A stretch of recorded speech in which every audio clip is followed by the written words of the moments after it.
going on? Thank you for taking your time out on this evening and joining me with my co-host Pete.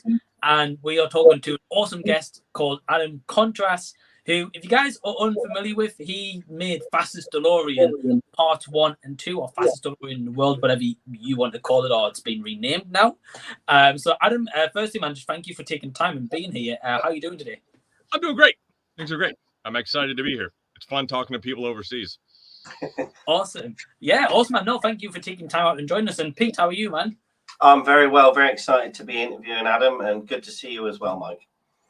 Oh, awesome. Well, the thing is, for people that don't know, with the Fastest DeLoreans Part 1 and 2, I was unfamiliar with these movies until I spoke to Pete, because we are close friends. And he was like, have you ever seen the Fastest DeLorean Part 1 and 2? And I was like, no, what's that? I was a little bit familiar with Adam through Back in Time from a couple of years back. Thank you, Jay Aaron. Yeah, exactly. I always give him a shout out. He's always, because more people know me from that than him. So really? Yeah, well, because I mean, he did what you're supposed to do as a director, and he didn't put himself in the movie. I put myself in all my movies, so he's always like, God damn it, everybody knows you. What the fuck? Your movie. Right. No, but that's really cool that at least you're more known than that. That's kind of cool. But yeah. So the real quick irony is that the whole point of Fastest DeLorean was I didn't want to make something about me, because I did that for 20 years. It was so excited to focus on somebody else. And then, as you know, didn't have a lot of a choice in the matter afterwards. So anyway, keep going. Sorry. No, very true, man. Feel free to butt in at any time. So one thing for anyone that's unfamiliar with Adam is he does something called The Journey, which started in 2000. Is that right? It did. Yeah. January and Guinness World Record holder? No, it's the Guinness Book of World Records first and longest running video blog. The plaque is right there. I can't pick up my camera and show you, but I'll give you a picture or whatever. But yeah, I finally got the plaque from Guinness last year. That's how long it took. Nice. Wow. Nice. So how did it take that long? Well, first of all, they put me in the Guinness Book of World Records in 2016 is when they announced it. So it was in the 2017 book, and they didn't contact me. I had no idea. And one day I was Googling and I just found it. And I'm like, what the hell? How did I get in the Guinness Book of World Records? So then I contacted him and I said, don't I get like a plaque? I see people on the news, they get these plaques, and they're like, oh yeah, what's your address? And I'm like, okay. And I did my address and they just sent it to me. And I'm like, well, shit, I probably should have called the news and So I really wish I had known it a little bit early. It's been like 5-6 years now, but whatever. Gee. You can't take it away from me. I mean, it's a first record, so mean, I'm always gonna have that. Yeah. Right. And just kind of like as a fun fact for myself, because I don't know this, but do you know if there's anyone like on your tail and like been shooting for like maybe a couple of years less than you? Or I'll tell you what somebody did that was cool. Somebody did one video blog every single day for 10 straight years and got a record for that, which, my God, dude, like that's crazy. Like I can't even imagine having the ability to upload, just be on an internet connection for 10 straight years, basically. I don't know anybody who's done it as long. Obviously they didn't do it before YouTube in 2006. So, let's say somebody decided to start in 2006. I guess you'd be at 15 years or whatever, but I had a 6-7 year head start. So as long as I keep doing it, I'll have it till I die. And maybe I'll pass it to my kids and they can just continue it. Right. Because I heard that you still use, do you still use the 90s software to upload it?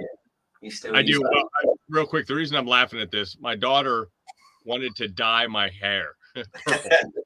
And so I'm making sure you guys can see the hue of purple because she was so proud of making it purple.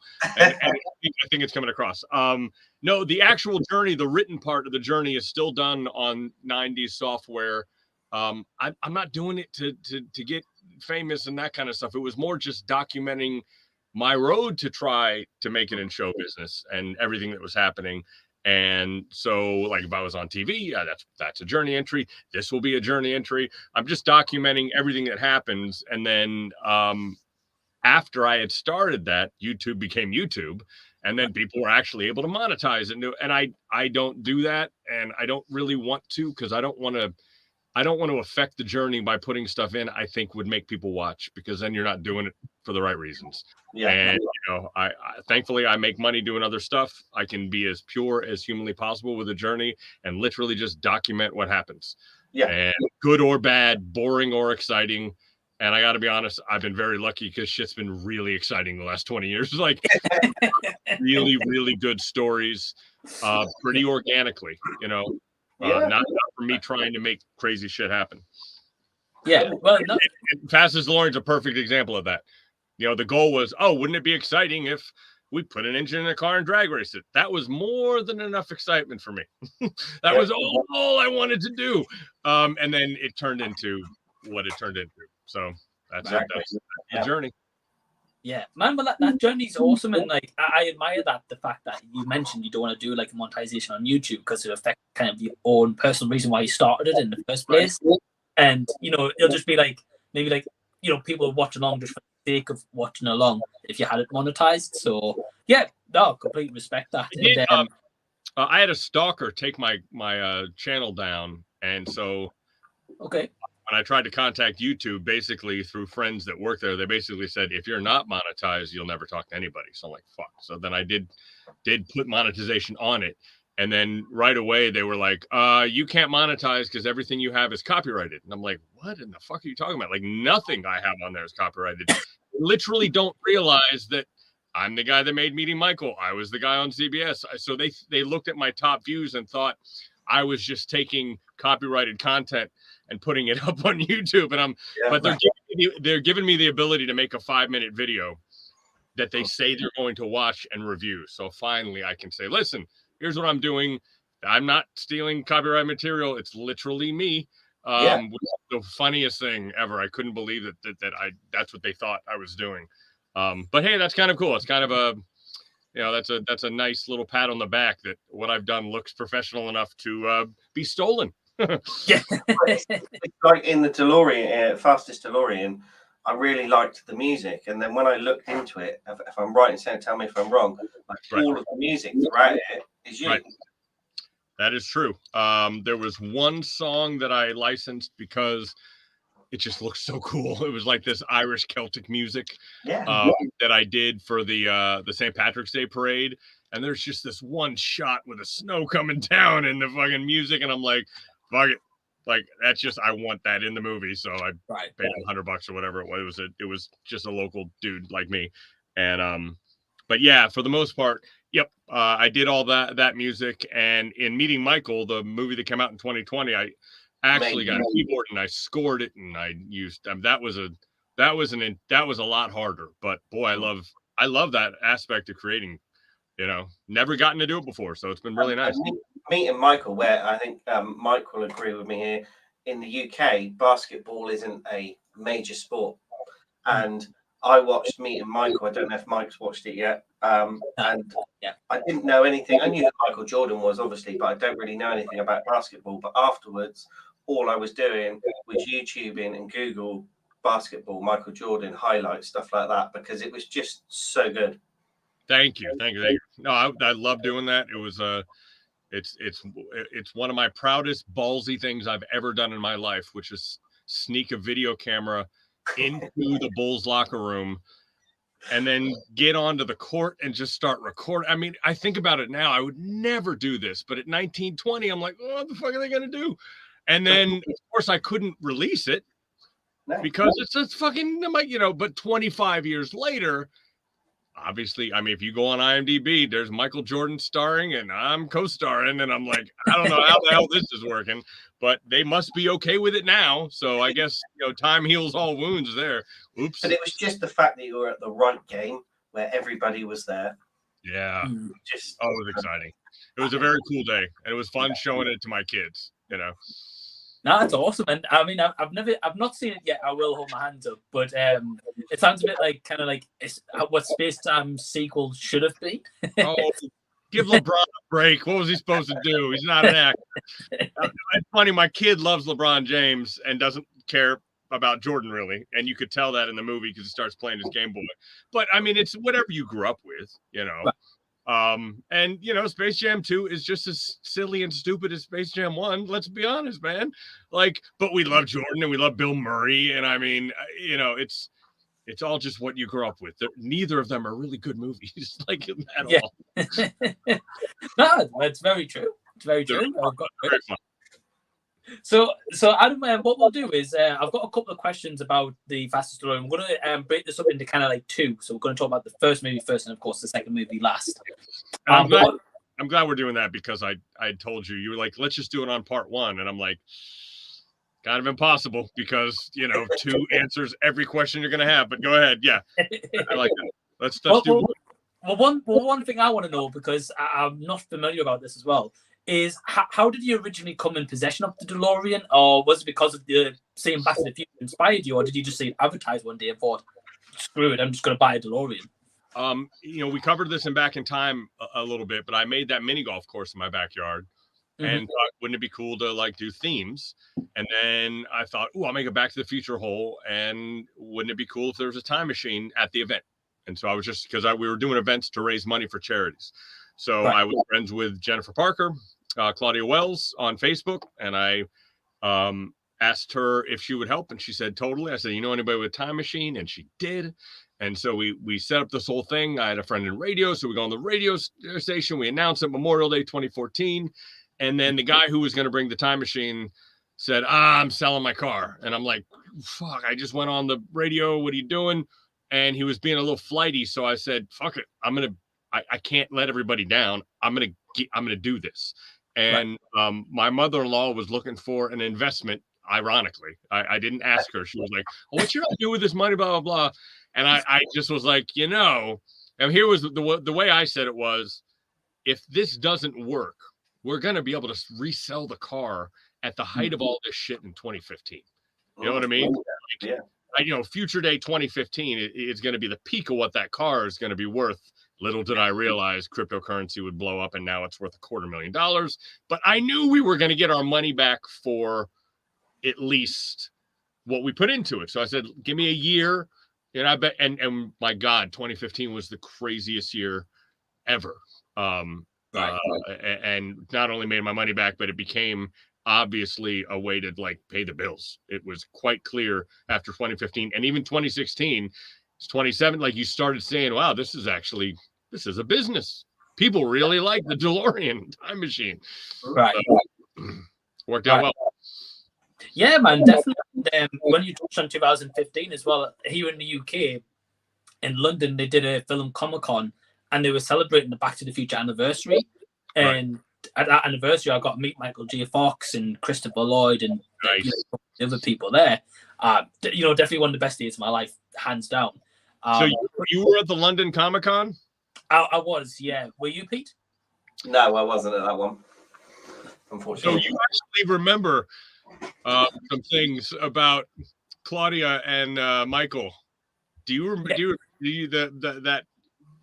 I remember that moment. That is on tape somewhere, but I will not say how I know that. But my goodness, that was one of the most awkward things I've ever seen in my life. So really? We'll just move ahead. Yeah. Well, but now, yeah, we'll move on. So I mean, with that in mind, Adam, so we've got a bit of backstory now about how you came in possession of the DeLorean, how you've used it since, and it's livelihood for you. You know, you document this as well in Fastest DeLorean. You know, this is your livelihood for you, your family, and this is what pays the bills. It is. So from here on in, we're going to go under a bit of spoilers about Fastest DeLorean. So for anyone who's not seen it, I mean, thank you for tuning in. But I will say this. We can tell you every single spoiler. Yep. And this happened to me even. And you watch it, you forget it within 20 minutes, and I swear to God, the spoiler comes in and it hits you like a 2x4. I've been in my own screenings of my own movie, and I'm like, it's kind of cool. I'm kind of watching with, and then the Kenny texts come, and you go, oh fuck! Like you don't at all. So I don't stop watching. I'm telling you, like this is kind of almost spoiler free. Honestly, I'll go with you on that. I watched it twice this week in preparation for the interview, and both times when the Kenny texts come in, I still sit there and go, yeah. I got to give myself some editing props, but it's not even my editing props. That's exactly how it felt, because that's exactly how it happened. It was that big of a 2x4 to my face. So yeah, it's real. I mean, that is a real. That's also what was. Thank God for text, right? Imagine me having to just like tell the story. That's where I like stop the camera, stop the movie. I'm like, I'm just gonna show you what happened. Read the text, and because I can't tell the story. It's that real. So well, the first question I've got, Adam, is regarding you and Don. Anyone who's unfamiliar with Don is in Donald Full of Love, of course, Mayor Gordon Wilson, Back to the Future, and other projects that he's been a part of. So basically, in this movie, it's just you and Don sat at your bar at your house, and you guys are just telling the story about this fastest DeLorean and how this wacky idea kind of came to fruition. But how did that kind of come around with you and Don? Did you just sit down one day and say, "Look, I want to talk about this journey. Will you be in the bar with me and we talk about this?" Or how did you agree to that Memorial Day event that I needed to get the car for? I ended up making the new one. It was my car at it, and he was at the event with Claudia, and news came out. We did a little bit, and Claudia leaves. Everybody leaves, but Tom grabbed another beer and got pissed because he didn't do well in the golf game. And he's like, yeah, fuck this. I got to at least make par, because he's a real golfer. So he was really annoyed that these jerks were killing. So he came back, and I turned to my friends. I was like, oh, we hooked him. Like, he clearly understands.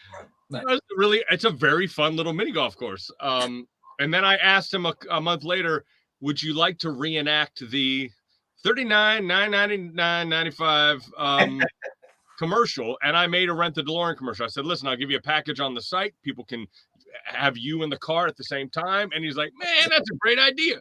So we did that. We started hanging out. And then right around the same time, I was doing an interview show called Hats and Mini Golf, where we would wear silly hats, play mini golf, and do an interview. And he was one of my guests. And then again, you just start to form a friendship. And at the end of 2015, the following year, we had done so many things together. And there was this camaraderie. I got to say this carefully, but we would end up in places that we would not normally be. That's the best way to meaning we're there because he's Goldie Wilson. I have the car, but then 5-6 hours, and you're standing there going, fuck, I would not normally be here. And there's a camaraderie with people. It's like the crew. It's like people that are working behind the scenes. There are moments where you're like, man, I just want to go home. This is not where I would normally be. And that's when we started hitting it off. So we did a thing where we took, you remember the Pepsi Perfects? Yeah. All right, so there you got one on there. We opened one of those when they were really expensive and made a drink with Lagavulin whiskey, and we talked about all of 2015 at the bar. We called it a Pepsi Perfect with Mayor Goldie Wilson. It's a little 45-minute video where we just talked about the crazy events that happened to us, and that was fun. And we maintained friendship, always doing events together, hanging out. He came back actually and won one of the mini golf tournaments. Beat all the professional players. I was like, damn, awesome. He was really pissed about that. And what I ran into with Fastest DeLorean was obviously when everything blows up, and even after I'd gotten the record, I could not think of a way to tell this story. I just couldn't think of a way to tell the story, because if I did a voiceover, it would look manipulative. I needed somebody to bounce stuff off of. And I just called him. I said, I got an idea. How about I just tell you the whole story? Right. And because I need some interaction, because I know the viewers are going to have it, and I don't want to automatically. I said, can I just, so that was a pretty open. I had a list in front of me. I told him everything that happened, and that was the reactions we had. And then it was a good way for me to piece together, piece together the story in a way that didn't seem so manipulative. That was the problem I was having, is because if I said a voiceover of what had happened, everybody's like, oh, there's clearly another side. And you know, that was what I ran into with Fastest Delorean is I'm telling you exactly what happened. There is no other side. It's not even my side. This is literally what I got. But how do you tell that story in a way where it doesn't feel manipulated? So that's where Don came in, because he could at least stop me and go, wait a second. Why the fuck did this, you know, it allowed for some like real, like back and forth. Yeah. To get through some parts I knew the audience was thinking anyway. So it worked, and we had good chemistry. And when he's angry with me in part 1, he's angry. Like, tell the fucking story, Adam. Why are you doing this? And it was actually it ended up being better than I actually thought it would be. For that part. Yeah, because I mean, like I've got written down on my notes here from when I'm watching it, saying that the way you did the text thing with Kenny, like you say, you could have quite easily gone, so I had this text from him and it said this and it said that, but the way you just went, here's what it is, pop, pop, pop, and all the text will pop up. You couldn't have done it in a fairer way. Basically, the only thing you can say negatively on me, there's 2 things you could ever say. One is I completely made up the texts. It's all fake, right? I mean, I still have them on my phone. I could literally scroll them up right now. Or I am his brother and should not release the movie at all. Those are really the only 2 takes you could have. And what I always try to tell people is we were doing this in real time in public. Do you know what I mean? Like, there was the Fastest Delorean website. We were putting videos on YouTube. There was like all of this was happening live, you know? So it's not so easy to just say, well, don't show it. I'm like, we were showing it the whole fucking time. And then I had to take it down in the middle. And I'm like, fuck, you know? So and even through that, I didn't really, even after I did the Don stuff, didn't release it. And then the car blows up, ends up, it's Kenny's fault. And that was when I finally said, okay, I can't lose everything. I can't lose my business, my car, my life, maybe. And then be like, well, I better not tell the story. Fuck, man. I gotta have something to show for all of the sacrifices. So that's kind of the order of all that. Yeah, because I mean, like throughout the entire thing, for anyone who hasn't seen it, it's basically like an emotional roller coaster. Because at one point I was like, oh, okay, I'm getting a bit of a casual chat between Adam and, you know, a Back to the Future legend as such.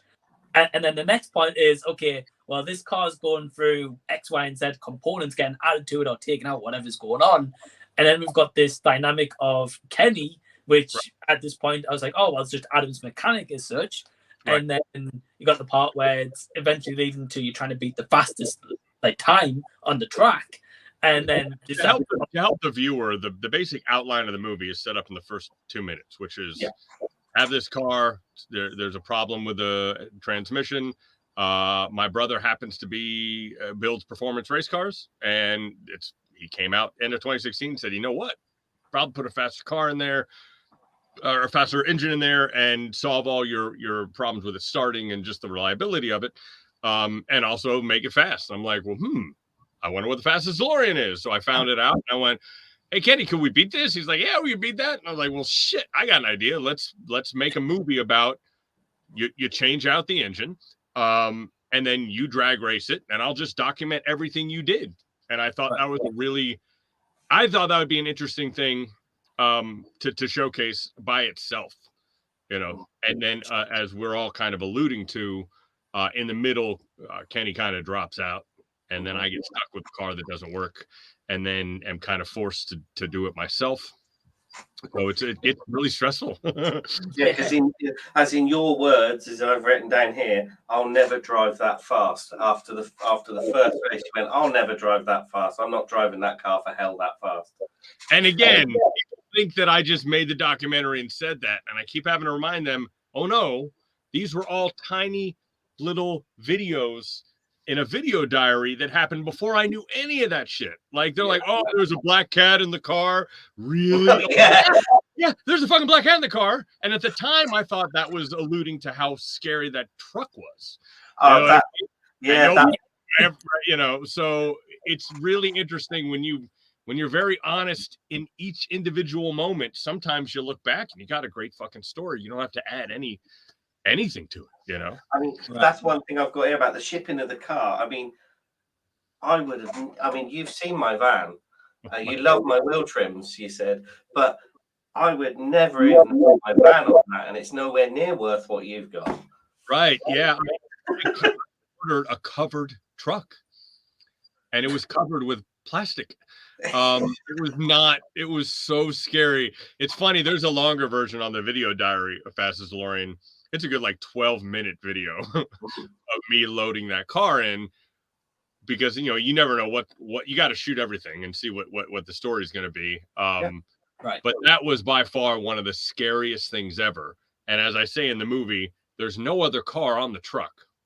I'm holding a piece of paper that says this dude, like, if this disappears, what the fuck do I do next?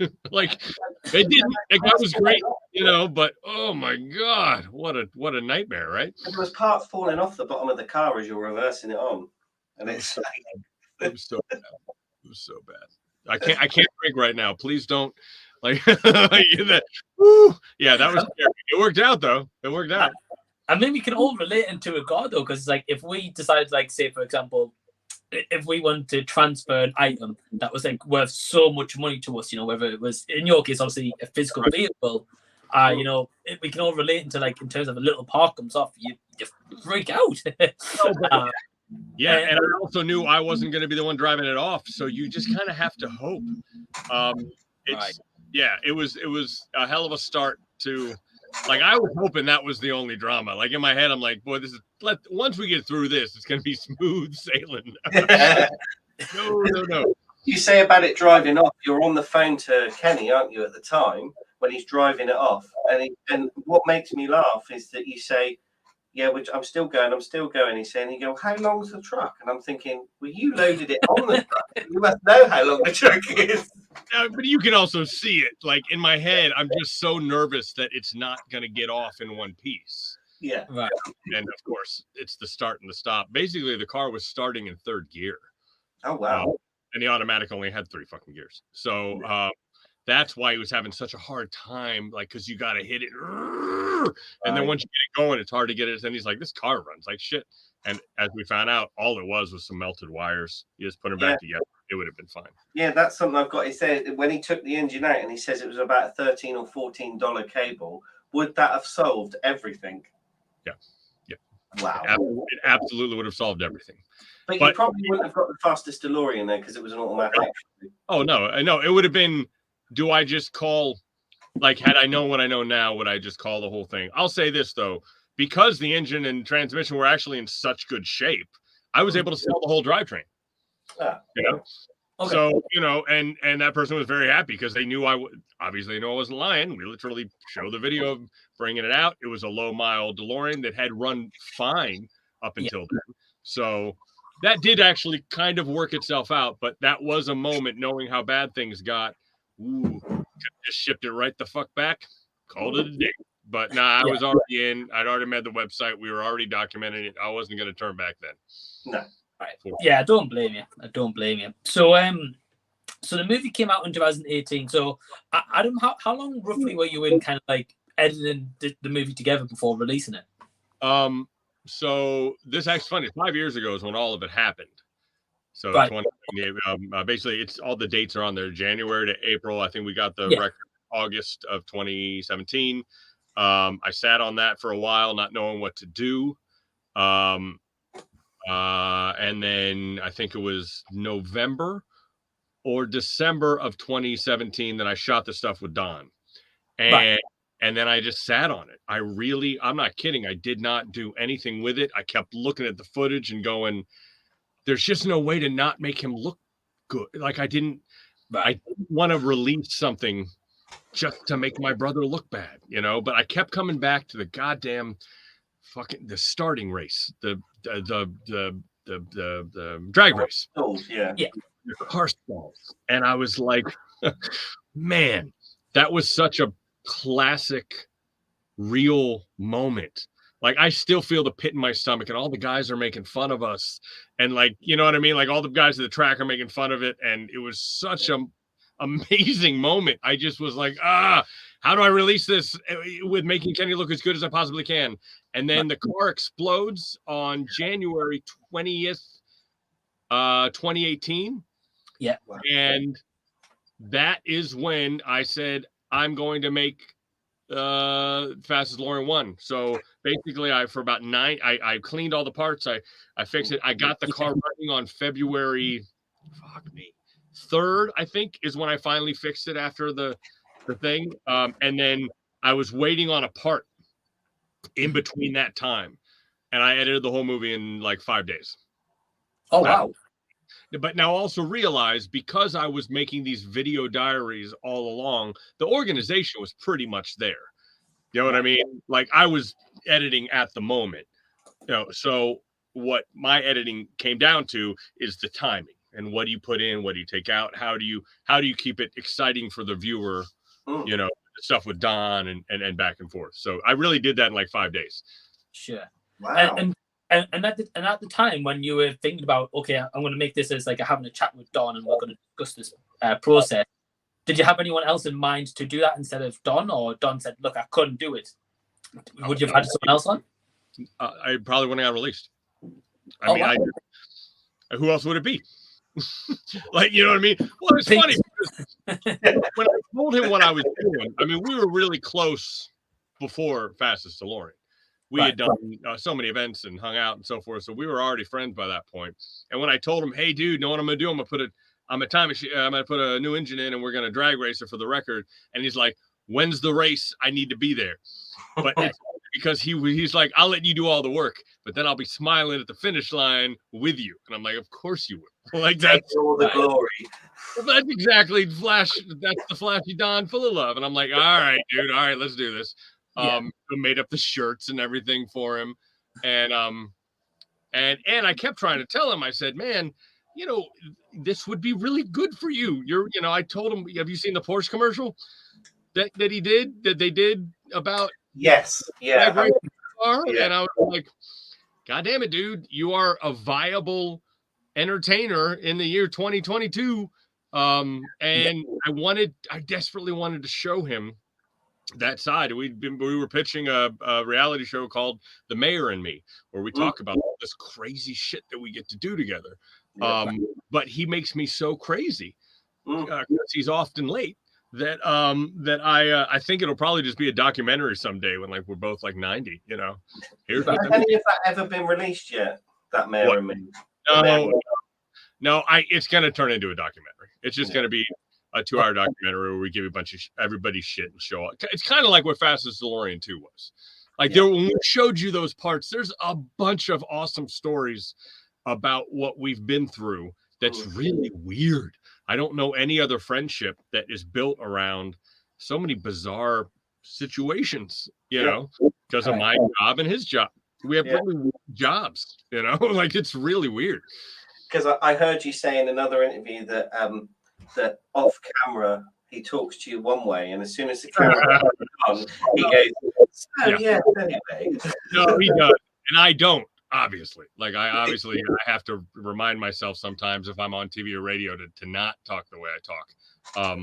But yeah, Don is that old school Hollywood where you've got to be professional, put the face on and this and that, and that kind of annoys me sometimes. Like, it really frustrates me. You see it in part 2, for sure. How annoyed we get with each other sometimes. Well, I'm excited to dive into part 2 because I've got some questions that we've touched on so far into part 2. Right. But so far, continuing on with the theme with Fastest DeLorean 1 now. So as the movie goes on, again, we've kind of touched on like the big spoiler, I guess, of the movie and kind of the twist that. Right. I didn't see it coming because I remember when I was watching it, I was seeing a piece. I was like, I'm like halfway through. I was at the timestamp, and he's like, "Oh, do you know about his brother?" And I was like, "What are you on about?" So even then, kind of like a subtle hit in my face, I didn't get it. But you should have seen the message he sent me when he saw it. Yeah, we'll not talk about that message, but yeah. But no, nothing bad. But yeah, Adam, the question I've got is when, of course, kind of find out about this, twist in the story as such. Like, what experience? I was going to ask you, like, what's your experience in terms of fixing cars? Did you do that before on like a DeLorean or? Is it literally not one thing? Wow. Not even. I mean, literally nothing. The only experience I have is I'm a good problem solver, and I've done construction stuff, and I have an engineering head. Like my brain can kind of see things, and I mean, I guess I do. I can say that just because now when I look back, I think, well, I must have, because clearly I've done it. I've kept that car running for 5 years, and it was a complete piece of shit.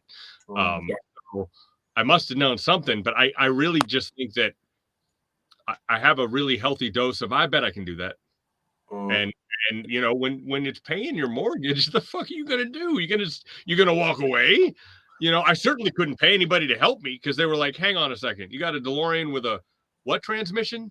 And what's the right? Like, I'm not touching that fucking car. So Ray helped me, like giving me little pointers here and there. The DeLorean community helped a bit, and believe it or not, there's some LS3 swap DeLoreans that had done it, and so they could kind of help me. But you basically just have to get your hands dirty and bloody and keep doing it till the car starts. And there's no other, like that moment in part 2 when it starts and I'm like tearing up. That's the most real moment of my life, dude. I can't watch that now without crying, because my babies are outside. I'm like, holy fuck, everything's gonna. I at least I can hear it running. Oh God, I just might be able to pull this off. So no, I don't have a background at all, other than putting a hammer and nail together and basically knowing how shit works, gravity. That's about. And also, YouTube's fucking amazing, dog. Like, oh my God, if you got a healthy set of balls and YouTube, you can accomplish all sorts of shit. Yeah.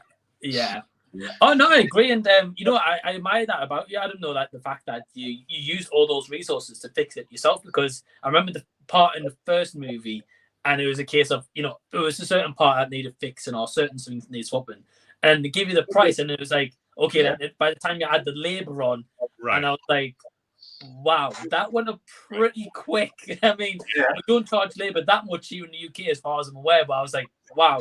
Like, that was nuts. Well, I think DeLoreans. That's the thing about a real old niche car. Like they can charge whatever the fuck they want. There's literally nothing you can do. But the other thing to be said is that any car from 1981 isn't that complicated. Like, and it's all been done before, right? So my problem, of course, is all the parts that need to be fixed are from 2015. Mixed with all the wiring and from 1984 or 81. So it is the clusterfuck of all clusterfucks. That's the best way of putting it. It's so tiring. Like, for example, this is the most recent problem I've had for the past 2 or 3 years. Sometimes you turn the key, doesn't start, just straight up. Doesn't go da da da da da. It just nothing. And then boom, it starts. It's intermittent. And so it's like, it feels like, it's not getting gas or something's going on.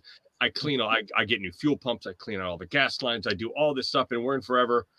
Just today, I think I solved it. Right? Really? Yeah. And you know what it was? Remember the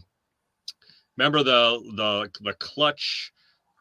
Before we did the drag race, Ray and I put in this clutch pedal thing that allows the thing to come on, because you need it for a safety device. You got to depress the clutch to turn it. I think the wiring in that little switch was just getting bad. Wow. So bypassed the switch, works perfect. That's it. I just had to bypass the fucking switch. It's like the scene, The Force Awakens. I bypassed the compressor. Like, it's the exact same thing. And I think, knock on wood, I've done it. I've started it 8 times perfectly. I think that's all it was. But my God, dude, like, you're talking about the tiniest little mechanical things. You never know what to look at. I could spend 20 hours a day on that thing and still not know. No. It's talking about parts. I've got here that you budgeted for originally for 16,000, and then was Kenny came back and said 8, which was great. And then you said that you'd spent 25. Now, not without wanting to skip ahead. In the second one, you then said you'd spent an extra 10. Mm-hmm. Since you've done that, how much do you reckon that it's cost you to do what you needed to do? All right, so since 2, that's 2019. Mm-hmm. Not much, honestly. Right. I think now it's been the normal. Well, the fucking axles fell off. There's 500. There's a lot of weird shit that's happened. But like, for example, the axle fell off January 21st, 2021. So just a year ago.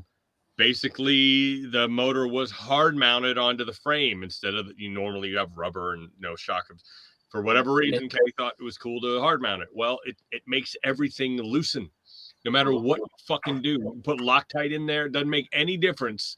A hard mounted fucking motor on your frame is going to shake everything loose, and you can sit there and tighten. So I finally got safety wire through all the bolts, and now everything's in place, and it's been that way for a year, and everything's been fine. It used to be if I went 100 miles, the bolts started coming out, I have to screw it all in. You know, again, there's just a lot of tiny, stupid little engineering things. But again, thankfully, I've put the whole fucking thing back together. Yeah. I mean, after the fire, I rewired it myself. I put all the parts back together. Like, it's kind of on me now. If there's a problem, I blaming Kenny's over. Like, it's my now. It's been 5 years, and so that it's good. I feel like I have a hold of it. It feels safe. I understand it better. My problem is there's all this maintenance you should probably do to it, like preventative maintenance that I never do because I can't afford for that car to be down. No, because I have all these gigs, so you really have to wait till something happens until you fucking until you go in.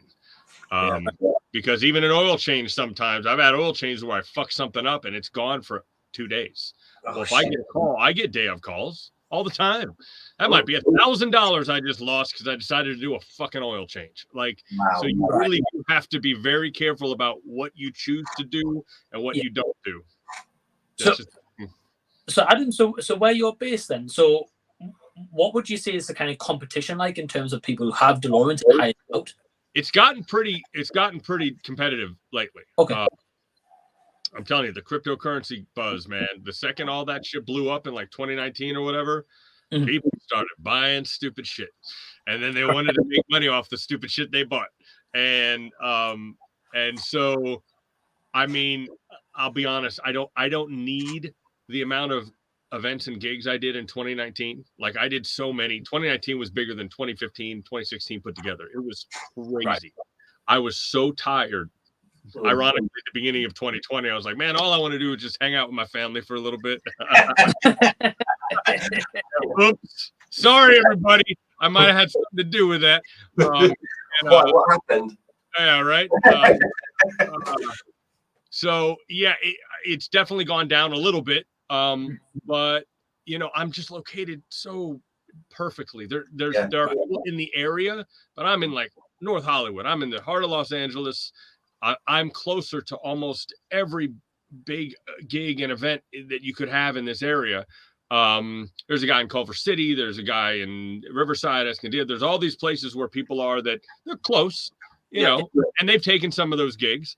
But I've also gotten them some of the gigs if I'm double booked. We're all just trying to feed the demand, like it's not. I'm sure they were kind of pissed when I came along because I made a really nice website and I got a lot of the work, as it were. But I got them a lot of work too. Like we're all just, we're trying to get the client, make sure the client's happy. That's everybody. I'm just one of the only people that do it as the sole source of income. That's where we differ. Most people, it's a hobby. It's something random they do. Like, for example, I got a gig for somebody on a date that I'm booked. He's kind of a hobbyist, so he's happy he's making $1,000, but they're asking for a certificate of insurance. And I know he's in trouble because he's not going to have that because he's just some dude. Like it's going to cost him you know what I mean? So if you're not a normal professional used to doing this, you don't have the right types of insurance sometimes. And that's why I end up getting most of the gigs because I do this professionally. So I have all that shit. Yeah. So, because of course, when the car was down and Kenny was building the engine and stuff, it was amazing that you managed to get a loaner car. that was just some guy said, "Could you house this for me?" Fuck yeah! One of the most fortunate things ever. It was exactly as I said it, man. That guy Evan Dahlm, I remember he's since sold the car, but you know I asked him, I was like, "Do you want these gigs?" And he just wasn't that into doing that stuff. He made a bunch of money doing other shit, so he needed to get rid of his storage unit, and he's like, "Can you house it for a couple months?" I'm like, "Yeah." I reckon I can do that. Is it okay if I take it on gigs? He's like, "Sure." I'm like, "Yeah, it's good, dude." So it was exactly like 2-3 months. Perfect. And then when I was in Columbus with the car, I did gigs in Columbus with the, I did as much as I could to be as efficient as humanly possible with my time and money to make that less painful as possible. Yeah. Just, so that did work out well. Right. Get you. No, that's an awesome story. And what we would probably say is that guy's an absolute legend for giving you the Delorean for that amount of time. Yeah. Oh, there's so many legends. Like from him to Ray to the fucking what's his name? Raphael the Repo Man. Raphael, what a legend! My favorite guy of all time. I want to be. Yeah, we're going to get into Raphael very shortly. Yeah, I'm jumping we've ahead. got a couple of comments just there. My friend Adam said, just, "Hey guys, how's everyone doing?" And I've also got my friend Trav just said, "Hey Z, hope everyone's doing well." So yeah, I've got a couple of people watching right now with the stream. So going into this kind of what we've been talking about there, Adam, and you mentioned about having that loaner car of the DeLorean, and as we're getting towards the end of the movie, what was your thoughts kind of going into the track and realizing that you are going to be driving the car? First, I hired Ray. Right. I hired the guy to come. I literally go on Facebook. I'm like, "Does anybody ever run a quarter mile?" Because holy shit, the guy who was supposed to do it decided to ghost. And Ray said, "Yep." And I talked to him. That's the video that's on there. I let him stay at my house. I picked him up. Like, it was kind of like, I hope you're not an axe murderer. And it all, he ended up being a cool dude and we had a good time. And he raced it. And it was, at the moment, all I wanted was, I want this to be over. Just please get the fucking record. That's the nerves. Kenny said we had an 11-second car. So all we had to do was beat 12.66. So I was just like, dude, just get it. And as you know, he didn't get it. It just got harder, and I was like, and then once the car was, breaking down and the thing was rubbing on the belt and like, Jesus Christ, it was such an awful day. But Mustang Mikey, Ray, and Don and us hung out, had burritos. It was one of the coolest days. They shielded a lot of the depression because that was the moment when I knew there's no way to tell this story without mentioning Kenny. Because I had an out. If Ray had gotten the record, right? Like that first day, if he'd gotten the record, I could have just said, Kenny couldn't make it, so I hired this guy. And that would have been it. Right. I never would have had to get into any of the stuff with the car. But once he didn't get it, and then I had to do it, and then things broke down, at some point I'm like, fuck, they're going to start wondering why I keep doing it. Like, I'm going to have to tell the truth here. I can't hide the fact that this isn't working and there's all these problems because he's not involved. Even if he was involved over Zoom and he could have told me, like there were so many ways we could have made this okay. He just disappeared. So there was nothing we can do about it. So that was tough. That was the takeaway from that was I just want to get this over with, which is why I inevitably did it. And just, and then, the big reveal obviously was, man, just me losing some weight and taking a couple things out of the car is actually enough to knock off just enough time to do it. But sorry. Pete, I was just going to ask, so obviously, as you said, had he got the record and you could have hidden the fact of all the stuff of Kenny to respect your brother and you love him at the end of the day, without sounding horrible, the movie's amazing, and that being human instinct is we love to see that side of it, and it's what makes the film. Do you think the film would have been as good without that? Good, but I don't care. Like, I just, my family, like, I hear you. You're right. Like, from a filmmaking perspective, if I was at home watching a reality show, ooh, that's a lot more fun. But I don't give a shit because it's my dad and it's my family. And I didn't. And the way part 2 ends up, I still watch part 2 and I'm frustrated because I know what that movie was about to be. Yeah. We were fucking moments away from not Don, but Kenny at the bar. And I every time I watch it, I mean, you mentioned in your review that you liked 1 better than 2. Well, obviously, 2 is it's all one story, and 2 is basically the end of the story, and the end of the story isn't great, and it's hard, and it's painful, and it could have been better, and everyone's like, well, maybe there'll be a part 3, and I'm like, yeah, I don't think there's gonna be a part 3. I mean, maybe there's a guy in France trying to race his car, and if he can get the record and I can film some stuff and Kenny's willing to have another interview, I would happily pass the baton, which is what I wanted to do to begin with anyway. But right, I don't know, man. I don't know. It's rough. We've got an idea on that anyway, but we'll talk about that later. Well, we're getting to the point where we have no choice but to go into 2 here. Yeah, well, the last question I've got, Adam, for you in terms of part 1, unless Pete, of course, has any questions, is in those kind of like final moments when you realize, right, you're going to have to drive the DeLorean. You take all this kind of excess weight out of it, and you're like, right, okay, well, this should maybe give me that push. So there's a couple of times you try that until eventually you do get the record. Right. But how did you know in that last time you rode the car that that was the time? I've beat it. I didn't.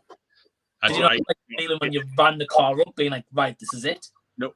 Every single time I'm like, I think that's it. Like, how the fuck do you know what 2/100ths of a second feels? Yeah. You just don't fucking know. And that's what was so frustrating. You see, the first 5 times I do it was one day. Actually, no, I think 6 or 7 times because I get it on the first try on the last day. But on that one day, that lady hands me the slip and I look at it and I'm like, what? Like, because it felt, I'm not a professional drag racer. I don't know what, it felt fine. The only times I notice is like the skidding, like the because you're like, okay, well, it's not catching right. And that was the, people keep thinking it was the shit that was on the back of the DeLorean that I took off that helped. That's actually not true. I could have kept all that on. It was the 50-pound battery out of the front that I took that out, it made the car go zoop, and all went on the back wheels and didn't skid. Right. That way, the car lifts. The car lifted up, and before it was staying down. So these back wheels were going like that. That's what actually did it. It was the weight from the front that allowed the wheels to skid, and then it took off. The launch was better, and I compare the two, and you see how it keys in and allows me to get into the fourth gear. So it's very interesting. I wouldn't, I wouldn't mind drag racing. Like, if you're in a car that's supposed to go that fast, there's a really cool science to it, and I can see that as a hobby. Not with that car though. Jesus Christ, Definitely not. Just broke last summer. I mean, like, all sorts of crazy shit happened on that car. It's like, should not be drag raced ever. No. Man, when that time happened though, I was on the edge of my seat because obviously as it playing out before that part, where the ticket is going to be, and then when you get that time, you're like, where the hell's this ticket? Where are they at? And I'm like, where's she gone? Is she gonna break? What? Again, talk about another organic thing that was so hard to walk away from if I hadn't released the movie. The way I get that final ticket is so fun. I'm just going to say that, just on my notes. And the fact that I had to see my cousin coming up and be like, what? What happened? And, it was, I mean, what are the chances, right? And Don, blind ass, couldn't see the fucking numbers. So he didn't know what the time was either. And he's like, I think it's this. And like that, it was that much chaos trying to figure it out. Wow. Yeah. It's such a good ending. It's such a feel good ending, like to what it was a horrible story. Like, no, I adore the rah feel of, you know, it's real reality, man. It's, you know, so many reality shows have to force all this drama, you know, producers have to like make all this shit up. And boy, when there's a real story, it hits you. I mean, it does feel, and I don't even feel like I'm that guy anymore. So when I watch it, I'm just rooting for this poor bastard, dude. He has no, you clearly, I had no business being in that car. You watch me take that helmet off the first time, I'm not happy. Like my legs are shaking. That's not who I am. It's not what I do. So, take all my notes off when you mentioned it. But no, I mean, you say about the ending there. I mean, I first watched it. I heard about it through the Back in Time documentary, and so I decided, right, I'm going to find this, and it was on Prime, and I put it in my to watch list. And one night, my other half said to me, "What should we watch?" I said, "Well, I really, really want to watch this." Now, as you can see, everything I've got Back to the Future related has to stay in one room. Right? I'm not allowed out of this room. And when I mentioned it, she went, oh, you know. And I said, "It's not about Back to the Future. It's about the car." And she went, "Just put it on." So I put it on, and she just sat there like this. And then after about 2 minutes, she's like watching. And at the end, she literally sat there and she's going, and she went, "Yes!" And then when I first got in contact with you, Adam, was when my stepson had a tooth extraction, and he loves cars, and he knows ins and outs of cars and all sorts. And I said, "Let's watch this." And he went, "Yeah, all right, let's put it on." And he did exactly the same thing, led on the sofa in agony after having a tooth removed. And when you hit the record and you found out, he just went, "Yes!" from the sofa. And it's just one of those, it just was perfect. It's the nicest thing anyone has ever said to me, because I edit in a way, I try to get people to like something that they would never like. That's how I think. How do I make someone who doesn't like cars like this? How do I make someone like, so that's where my focus is. And it actually pissed off a lot of the car people that were like, "Man, I watched this movie thinking it was about fucking car together. It's goddamn family drama." Like, and I knew I was going to piss those people off, or they wanted more Goldie Wilson or whatever. My goal was to get your wife or the girlfriend that is fucking stuck watching one of your stupid movies again to actually go, "Oh, wait." You know, and yeah, some of the absolute best responses I get are from people that don't give a shit about Back to the Future, don't give a shit about cars, but could feel that there's just a genuineness, you know, that you can't fake. And I'm very, very happy to hear that. Thank you so much.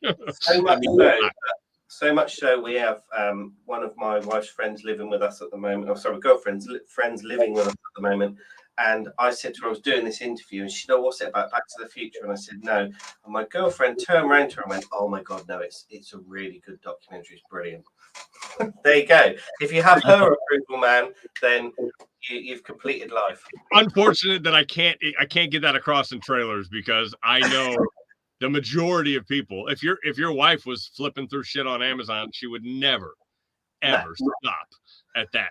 But there's nothing I can do. It's not like I can't put the fucking DeLorean on the cover. Obviously, I got to do that, you know. So, but now on the review, on the poster, you could put Pete Hardy's girlfriend says it's amazing. Right. I ought to do it. Yeah. No, definitely. And Pete, thanks for sharing that story, man. I knew about part of that story, but not the full thing.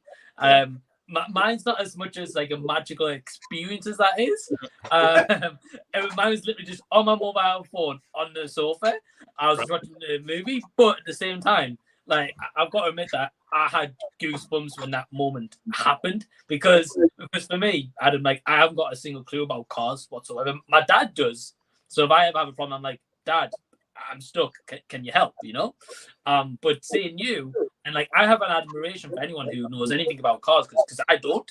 So, you know, like, having that journey. And if anyone watches, to be honest, I know in my review, you know, I did generally say, like, look, any negatives is if anyone's a car enthusiast, they may not, you know, this is not what it is. Like, for me, for me, it doesn't bother me, but I just put that out there. But at the same time, if anyone watches the trailer or reads the plot synopsis, it doesn't say watch one guy take apart his DeLorean bit by bit by bit for an hour and a half to get to the end of this movie. It's written plain and simple what the plot is. Right. So, well, the good news is I also did an interview with like diehard car guys, and I'll be honest, what they said was what made it difficult is we saw mistakes and we couldn't help you. So they actually had a different angle on it. They saw what was coming. They knew, I mean, the first thing they said was, why the fuck didn't they just get a crate motor and throw it in there? A crate motor, you can buy motors already put together. You don't have to worry about rocker arms. You don't have to worry about any of that shit. You just buy the LS3. You spent more than enough fucking money. Like, you could have just bought a already made motor and then it wouldn't have had any of these fucking problems. Oh, wow. And, so they knew a lot of, I have a lot of respect for the people that did it the right way. The problem with the car community sometimes is ego is so high, right? You could have done, and I got a nice group of 5 or 6 people that they really just said, our heart went out to you because you know nothing about cars. And the one person who did know something about cars made mistakes that you're going to pay for forever. Yeah. That's the thing. Now, that was right when it came out. The car's now been running for 5 years. We've actually gotten through a few, like, if you make it this far, you're probably okay with A, B, and C. So I'm feeling pretty good today. So I don't know. Let's just see what the next couple of months have in store. But it has been performing pretty well. I can even start thinking of preventative maintenance stuff now because there's not constantly putting a fucking fire out, literally. Well, I was just about to say, kind of wrapping up on the first movie, anyway, unless Pete has any questions, is we've touched on it already in the stream, but the first movie ends with the DeLorean on fire, literally, and on the side of the highway, it seemed you were at the time. And same. I was like, after all that's the result of it. So obviously it hooked me in immediately. I was going to watch part 2 anyway, but it hooked me and being like, what a shitty cliffhanger. Good night, everybody. Pete, do you have any last questions on part 1? There was 2 things I wanted to say. Was the comparison of the 44 100ths of a second, if I'm right in saying, between the way you did it with the signage in the background, amazing. So your question earlier is, how am I going to know what the difference of 44 100? Simple. Watch DeLorean, Fastest DeLorean Part 1, then you'll know what the difference is. Because that answers Mike's question, because Mike was like, well, how did you know? And I'm like, no, I didn't fucking know, because look, here's the Y and the P that are like, you couldn't possibly know. Now, again, I knew if I was hitting the shift light, like I had a shift light that told me you're about to rev out, meaning you get to a point where it's not going to go any faster. You got to go into the next gear. So you want to get it all the way up and then all the way up. And I could tell if I was hitting that right. But so much of it required, my tires to be making contact with the ground. There's all these other things that come into play. I try to explain at the end. Thank God my fucking GoPro placement was like one ball. Like, that was just lucky. I think I had taken it out and then I just kind of put it where I saw the suction. And then when I put those 2 videos up, and I was like, oh my God, I cannot believe how perfect it is. I didn't even really have to read. Yeah, it is really good. My dog, if you can hear that. I did. But it is a really good explanation of how the shifting made it work, and the car guys like that. They were like, somebody explained that. That's good. So cool. So there was that, which was and like the way you just explain things at the beginning about drag and lift and things like that. For me, who I don't know anything about cars, I can oil change a car. That's about it.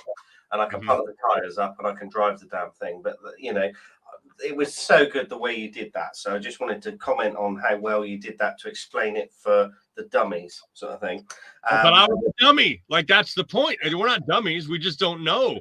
Like, I explained it because I needed to fucking understand it. You know what my first couple phone calls to Kenny were? They were the stupidest fucking phone calls you've ever heard. Like, asking, and he, to his credit, he sat there and answered all of them. And, you know, he was so excited to do this because it was his older brother and we got to spend all this time together, you know? Like, it was really a very bonding moment for a couple months anyway. Yeah. Which brings me on to my next question. You say, obviously, you weren't a car person. That obviously explains why when you had a new engine put in, more powerful, you drove down the road and didn't think about the fuel economy and had to fill it up on the side of the road. Oh, that's not why, though. Oh, is it not? I thought it was you just run out of fuel. No, Kenny didn't put a working fuel gauge in. Of course, yeah. Sorry, I'll take that back. There was no empty, or you had to guess. So, unfortunately, the only way you would know if you had filled up the car is obviously if you know some of the gallons, but when the thing clicks. Right. I was like, okay, so I filled it up. Well, unfortunately, the way the Delorean gas tank is, sometimes it can click early just because of the way it fills up. It's just a weird old thing. Yeah. So it clicked early, and I thought I was on a full tank, when in fact I wasn't. But again, the first thing I did when I came home was fix the goddamn fuel gauge, which wasn't difficult. It just took a little time to like rewire some shit and test a few things. And that's where my slight engineering background comes in. You know, just give me 12 volts, isolate it, make it work, then put it back in, that kind of thing. So, there's two other things very quickly I want to ask you. Firstly, obviously, do you have shares in the glasses yet? I wish I did, man. I wish I did. You are not only not the first, you're probably the 20th person who has asked me for a link to these For anybody who hasn't seen the films, basically throughout the film, when when Adam sat with Mayor Goldie Horse and Don Fullerlove, he's got these glasses with whiskey in. And tonight we finally had a drink together with these glasses, and I ordered some. So that's about it. It's funny. It got so much exposure that I had to address it in the second one. But, you know, the first one, we're just playing with the glasses and drinking or whatever, not even thinking about it. But I got so many goddamn emails saying, dude, those are crazy glasses. Where'd you get those glasses? That I literally had to like address it when I was talking to Jay about how it's a good way to know if you've had too much to drink. Here's a question, Adam. When you take your DeLorean on gigs, does anyone ask for the glasses to be in DeLorean as a little touch? No, usually they don't want me to drink and drive, like actually at the same time. No, so not yet, but we'll see. It might happen. So there's one more question I've got to ask, and I hope that nobody's ever asked you this. So I wanted to find a question that nobody's asked you. Now, my job, as you know, is a handyman.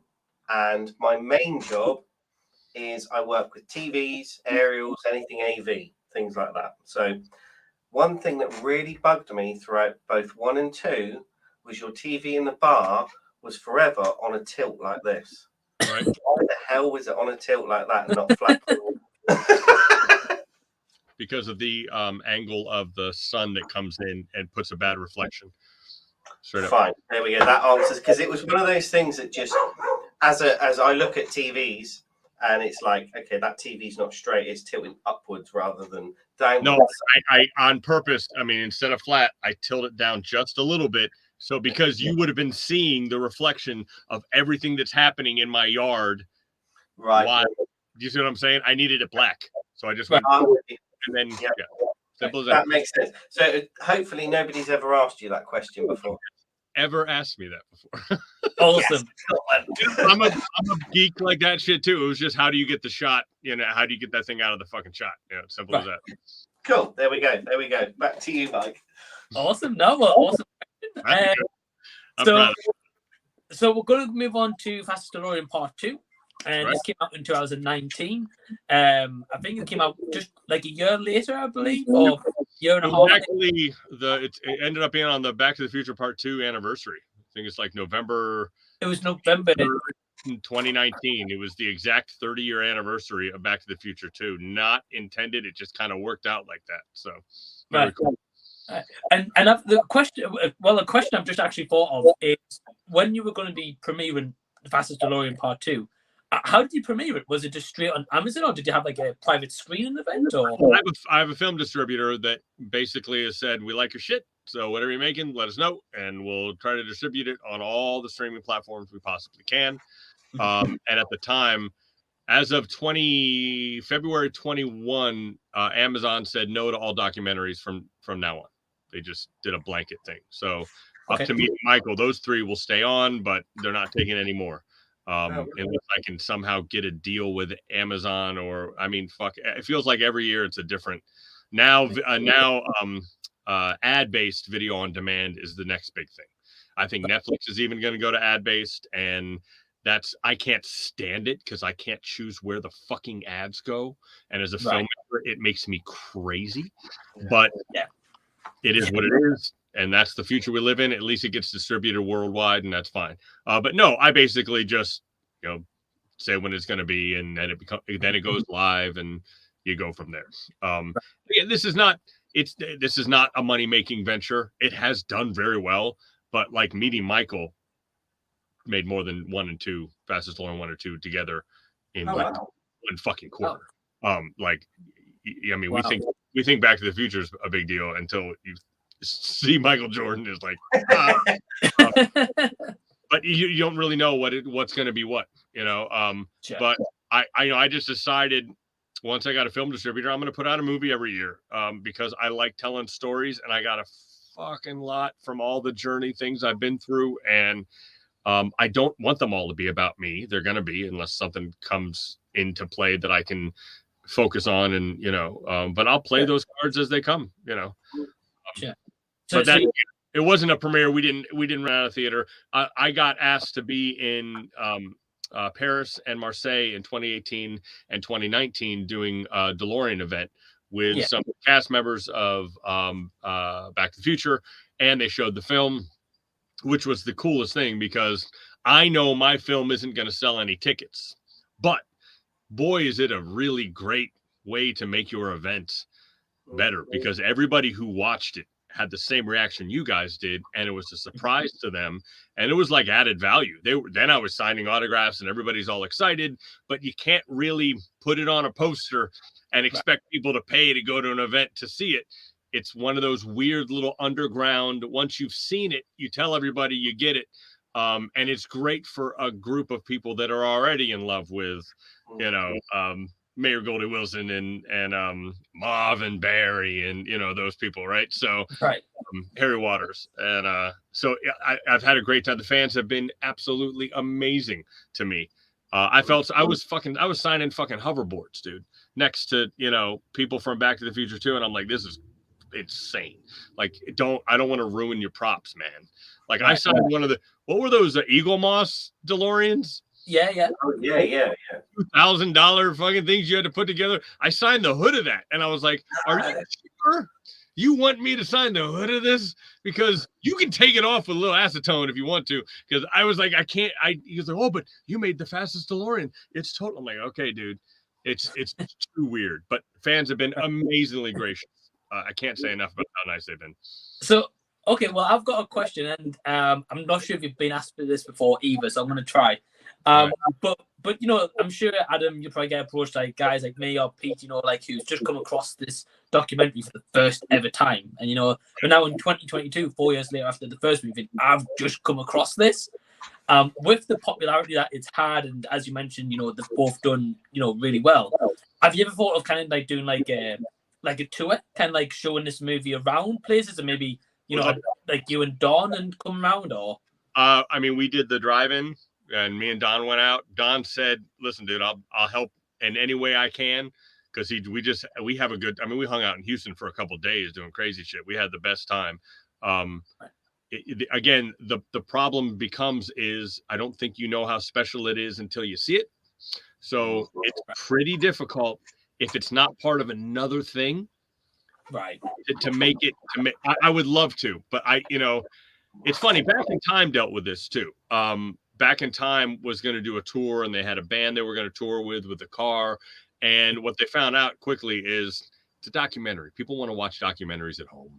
They just do. That's just the way that kind of shit works. No one's crowding a theater to watch a documentary. But if it is part of another fan event, Comic-Con, if those kind of things, it does so well and people are so happy with it that absolutely, it's just a matter of the right people. I have seen Steelers. Do you know that's a event? Yeah. They actually signed me a couple years ago, and then I never got in my bio, and then they signed other people, and like they were really high on the movie as well and wanted to have it be part of an event in the UK, and I would do that in a heartbeat. I would love to do that. It would just have to be, the timing would be right. And listen, it's the internet. This movie's never going to go away. It's kind of what I kept trying to tell Kenny. I said, and until I'm old and purple, I will be talking about this movie, right? I mean, it's never going to go away, ever. Like, it is going to have legs forever, because, personal, genuine stories like that, and it's got a DeLorean in it. It's over. That's going to be there forever. So, yes, I would love to. To answer your question, I'd love to. It's just a matter of what's the best way to make it economically feasible. I mean, when you're a promoter, you're trying to sell tickets. You ain't selling any tickets with Fastest DeLorean. You just aren't. But you are selling tickets if Mayor Goldie Wilson's coming out, and you know what I mean? If you have other people involved and it's part of an experience, absolutely. It fits perfectly for that, because it does have the Back to the Future thing, but it's this other, it's kind of like its own little avenue. So definitely. Get yeah. Well, no, that's understandable, because I was always wondering a little bit as well, like if you'd ever done like Comic Cons or like about the whole thing with the Scene Stealers. That makes sense. Obviously, you got right. We have and would again, but again, it's got to be kind of a perfect situation for that. Sure. So and that was the nice thing about with Don, was that we would do a screening, say Mayor Goldie Wilson's going to be here, showing his new movie Fastest DeLorean. Like when we threw out the first pitch, so that actually that could get some butts in the seat. I'm not going to, but then they would subconsciously end up seeing something that is really good, so that's the nice thing, is no one leaves disappointed. And I've been a part of a whole lot of things where you thought you were getting one thing, you got something different, and you were pissed about it. I don't know many people that had a bad experience watching this movie. Not to toot my own horn, but it's just one of those once in a lifetime kind of stories that it's hard to not please people with it, for sure. No, definitely, because I mean, the differences with the Fastest DeLorean in part 1 and part 2, of course they obviously connect them together, that's the whole point, but they're two complete different stories. Because the first one's of course obviously about the building DeLorean, doing the track, and then the second story is about the aftermath, but also kind of the adventures you go on and the recognition starts to get, and of course you and Don going to France, like that part was awesome. I love that part. The guy who asked the Sven, oh my god, that question has got to be one of the greatest. Definitely. One question I've got about Sven is, where's his body buried now? Oh no, I saw him. He just liked my picture of my Steam Deck. I got, the Steam Deck is the new PC, handheld PC. Yeah.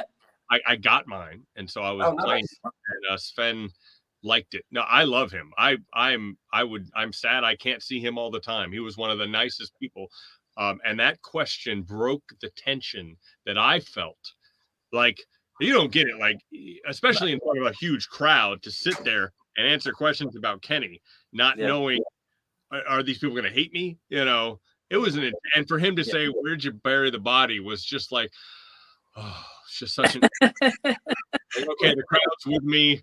As much as it sucks to have to say shitty things about your brother overseas, at least I'm not going to get lynched. It's just, it is scary. But it's the perfect icebreaker in the world. Oh, it's so perfect. You can see both me and Don just, we're just like, woo. Well, that's the thing, because I can only imagine this, Adam, of course, but from your side, when you sit down and you do an interview like this, or like a casual chat kind of thing, in a sense you can kind of control like a response as such, but when you're in front of like a live crowd, they're not going to hold any mercy, really. They're going to be like, right, this is what I want to know. Like, and as I said, there are some people to this day that believe you do not speak poorly of family members, period. If you can't say something nice, you don't say it at all. And Right. if it had been my father, Mm. that movie would not exist. If it had been my son, that movie would not exist. It would never have happened. I would have just hit it and moved on. I didn't have that relationship with my brother other than that. And it just was a judgment call. And I still held out hope that he would eventually come back to the table. And we did have a nice conversation in 2019, and he was going to be part of part 2. And, you know, there's still a part of my heart that believes there's going to be a part 3. We're going to sit down and have a beer. And before we die, we're going to put a button on this fucking story. But, you know, I can't control that. And I got to move on. And that's the thing. He moved on 5 years ago. I've dealt with what he did every fucking day for 5 years. And I mean, that's where like legitimate anger comes, because I had to fucking fix his shortcuts. And I still am. I'm trying to take ownership of it and say, nope, it's my build now. But dude, my God, you hurt, and you still haven't responded. Like, he got lawyers involved in 2019. I never heard from him. That's it. Well, the thing is with that, though, Adam, as well, like as you addressed before, like in the stream a little bit earlier, is recently you had maybe an issue with the DeLorean, and then you know, it's something you found a different problem this time, and it's something maybe Kenny did or didn't do, you know, of course. So as you mentioned, I can totally understand like how you feel like, right, you're facing this problem every day. Despite if anyone's seen these movies, you know, take that out of the equation. You know, if something happens with the car, then I can imagine you feel like that. And the other thing is that it was always understood when he did this that he would help me for the next several years, because he knew I knew nothing about any of this shit. And you don't build a fucking hot rod. You know, and he also said he'd write like a Bible that would show me everything. He didn't do that. And he handed it to me not working. And then you put me in a situation that, honest to God, 9 out of 10 people would have had to have walked away. Yeah. Right. There was no choice. I just happened to be, and he's lucky I happened to be a guy that wasn't going to give up. And so he can at least say, fuck it. He still has on his website, has pictures of the time machine and the fact that he built the fastest one in the world. So, you know, he's still, you know, I think that's kind of stupid because if anybody looks that up, but you know, he's lucky that it didn't become a piece of shit that stayed blown up on the side of the road. I've let it continue. But I still hold hope that at some point something's going to click and he realizes I just want to have a beer and hug him and move on. You know, but it has, here's the thing. He just doesn't want it to be on camera. And I'm like, dude, after what you have put me through, you owe it to the people that know this. This is no longer our story anymore, man. Like, this has gone into the homes of a bunch of people. Like, I got crazy numbers. Like, the first quarter that this came out, holy fuck, it kind of freaked me out how many people had actually seen it. I mean, you only make a nickel, you know, when people see it. But when you get a several $1,000 check, you're going, hang on a second, how many nickels in $5,000? You know what I mean? So that's why I think he owes it to people to just sit down. I'll cover your ass. I'm not going to grill you, dude. Like, we all know what happened. You got in over your head and you ran away. So all you got to do is go, God damn, I got in over my head and I ran away. And I'll be like, yeah, son of a bitch. That's what happened. And then we can hug and go take a ride in the DeLorean. You know what I mean? So it's such an easy fucking thing to do. So maybe someday, man. Maybe someday. I think maybe as he gets older, he'll realize what he's missed out from being with his brother and things like that. I mean, me and my brother fell out a few years back, and then I realized, especially when some tragedy happened in a family, you kind of realize it's not worth it. Just sort it out. Right. And he will one day, I'm sure. Right. And listen, I saw him. My grandfather passed away in January, and I saw him at the funeral, and I just hugged him. And you know, that day was not about us, and that was, you just move on. I think that's the other problem, is he wants to just move on and act like nothing happened, and I can do that obviously at a funeral, but I can't have a relationship with you if you're not willing to like have some real moments where a discussion. I mean, come on, dude. Like Yeah. I'm not one for burning bridges, but dude, you put everything in my life in danger. I mean, literally my life, my livelihood, I put my kids in that fucking car. Yeah. And come on, man. This was you gotta have some responsibility. So right. I mean, I know you say that he owes it to the people because we've seen it. We all of us. The first thing me and Mike said when we were discussing to interview was like, "Do we talk about Kenny? Do we, it's the first thing, But I think everybody wants to see us make up.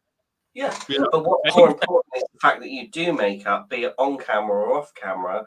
But are you willing to do it with him off camera? Well, we did in 2019. I called him out of the blue, and I said I want to move on, man. I said I just want to move on. Let's and he said I was over my head. The only thing that he said that I had a problem with was you didn't give me enough time to do what needed to be done. And I said, while that's true, there wasn't enough time. I didn't make up the time frame. Yeah. I don't know anything about cars. You told me it would be done in like 8 weeks. Right. Yeah, and you gave him a lot more than that. I gave you fucking 4 months. Like. So I hear you, buddy. But again, you need to take responsibility for that because why would I have made that up? I had a fucking loaner car. Like I didn't, And yes, of course, that should have taken 6 months. Of course, it should have. It should take years. But I didn't. And again, that goes back to just basic accountability. He had told his boss it was going to be 8 weeks, not just me. So, as 8 weeks turns into 9, 10, 11, there's fucking cars in the lot. And, the boss is like, yo, let's get this shit over with. And that's when all the shortcuts happen that end up fucking up the car. So again, it's very easy to know what happened here. This is not, there's no mystery. No. The mystery is why you can't just be like, I fucked up. It's going to be a lot better. Dude, give me an honest mechanic over one that won't admit he was wrong every day of the fucking week. Like, I'll take a mechanic that goes, listen, man, fuck this up. I'm sorry. I'm going to make it right. My bad. Yeah. I'll take my car to you every fucking day. But to be like, oh, dude, you didn't give me enough time. And he couldn't say shit about money because I paid for every fucking mistake in 2 seconds. So, the whole thing's frustrating, as you can tell. But you might get to an age where he's like, you know what, it's time to make this right. And I'll be of course. I mean, like, one thing me and Pete discussed is like we would probably personally love to see a part 3. Obviously, if that ever happens, or the person in France ends up getting the record. But kind of switch gears a little bit. Talking about France. Adam, have you got like a favorite memory of being your time in France that you maybe didn't see on camera? Oh my God. So we went 2 times. The first time when we went, it was just me and my wife, Harry and his partner, and Don and Don. That's it. So we were just like the 5 of us, right? It was just this cool little group. And the guy running the thing, he had an English taxi, and he would drive us around in this fucking English taxi. And it was a small group of like 20 people, fans. And, we got to see Screening Your Fastest Delorean. Then we went to dinners, and it was the most intimate thing I've ever done as far as with fans. It was just one of the most beautiful 5 days of my life. The second time, and what isn't in the movie? I think there's some shows on the journey that I put out in 2018, I believe it was, that show like there's 3 videos that are longer that show just how sweet those fans were and just how appreciative they were of having access to Don and Harry in such an intimate way. I mean, having dinner with them, right? No. One guy got up and did the lines with Don and did, I'm going to be mayor. Like he did these little moments, which I mean, brought tears to my eyes. It was just one of the coolest things I have ever done. The second year, it got way bigger.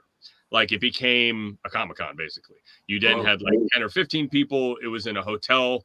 I was only there for like a day or 2, and I was running nonstop. Couldn't sleep. It just had gotten so much better. So that was not as fun, obviously, because there just wasn't any time. And you fly into Paris, then you take a train to Marseille, and then you have the day there, and then you train back, and it was just it felt like a job, and it's more like what people like Don and Harry go through all the time, because they're doing these Comic Cons all the time, and don't kid yourself, Comic Cons are fucking work, man. I mean, definitely. As much as you love the fans, dude, at some point you need to sleep, and it gets really difficult. And that was the first time I saw just how hard that can be. And there's little moments like Sven asking that question, and it was very nice to sign autographs and the fans themselves, and they'd go up and they'd talk to you. And I remember one lady had mentioned that she had a falling out with her brother, and so she was saying it brought her to tears to watch, because they'd only watched part one. Okay. And so you have these really cool intimate moments that I don't think are in the movie either. But that was a different experience. And it was just, there was just no downtime. It was like, it was 24/7. Don and Harry stayed later with the promoter, and like got to hang out with his family, and they had a couple days of like actual fun. I had to get right back because me and my wife had babies at home, and we couldn't, we had like 3 or 4 days. It was like really quick. So yeah, of course. No, that's a cool story. And the thing is, like, as you mentioned, you put it probably the best way out, more than I could. But like, like Harry and Don and stuff like that doing Comic Cons, because the thing is, by all means, I've been on that like end of it where I've just a fan, and obviously I've met both of them in 2015. But at the same time, when I was there, they're obviously signing all day at the tables, then they're back and forth for a photo shoot, and then they're back at the table, maybe get a quick break, and then they're back once again taking a photo at like a different end of the hall or arena or wherever they are. And yeah, man, firstly, it's just cool to hear like those memories of France, because again, we always get to see a bit of that in part 2. But we don't get to see. It's obviously, as you mentioned, there's some of it in the journey. I've personally not. Yeah, you go on the officialjourney.com and just go to July 2018 or June. You can see all that stuff, and it's up there. And yeah, that's the nice thing about the journey, is that all the much more in depth and raw shit is on there. Yeah. You only have so much you can do in 90 minutes. All of my movies across the board are 90 minutes. I don't like going longer than 90 minutes in a movie. And I'll go a little shorter, but I feel like that's kind of like the perfect moment for a movie. You better be telling a pretty epic story to get past 2 hours. After that, even the Marvel movies is like, Jesus fucking Christ, dude. Like you could have knocked this out a lot earlier. But here's testament to what you just said. I said about how excited my girlfriend got watching Fastest DeLorean. I took her to see Marvel's Avengers Endgame.